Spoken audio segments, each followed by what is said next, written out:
ایلۆن مەسک بە فەرمی لە چەند ساڵێکی دیکە داهاتەکەی دەبێتە تریلۆنێک دۆلار، دەبێتە یەکەم تریلۆنێر لە مێژوودا یاخود مێژووی تۆمارکراوی مرۆڤەکان لە جیهاندا تۆمار بکرێت. ایلۆن مەسک هەفتەی ڕابردوو داهاتەکەی بۆ 405.6 ملیار دۆلار بەرز بووە و بێگومان هێشتا لە بەرزبوونەوەشە. پێشبینیەکان وان ئەو بەرزبوونەوەی داهاتەی مەسک تۆماری دەکات بتوانێت تاوەکو 2027 لەسەر هەمان ئاست بمێنێتەوە دەیکاتە یەکەم تریلۆنێری جیهان و لە مێژووی تۆمارکراوی مرۆڤ واتە ئەو مێژووی کە مرۆڤ شتەکانی کردووەتە بەڵگە و سەلمێنراوە گەرنا لەوانەیە بێگومان پێشتر مرۆڤی دەوڵەمەندتریش هەبوو بێت. هۆکاری سەرەکیش لە بەرزبوونەوەی داهاتەکەی مەسک پشتی کۆمپانیاکانیەتی.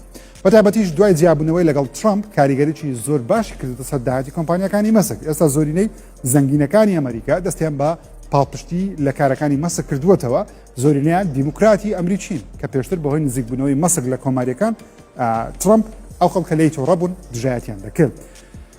ئەم کارە بۆ هۆی دابەزی نرخەکانی پشکەکانی کۆمپانیەکانی وەکو تێسلا، بەڵام ئێستا مەسک بەردەوامە لە دووبارە ئاشتبوونەوەی بەو زەنگینانە و کڕینی زیاتری پشکەکانی کۆمپانیەکان و پاڵپشتی دارایی کۆمپانیەکانیشی بەتابەتی سپەیسێکس و تێسلا وا دەکا پێشبینیەکان وان لە 2027 یەکەم تریلۆنێری فەرمی جیهان ببینین کە بەڕاستەنیش ئەمریکی نییە.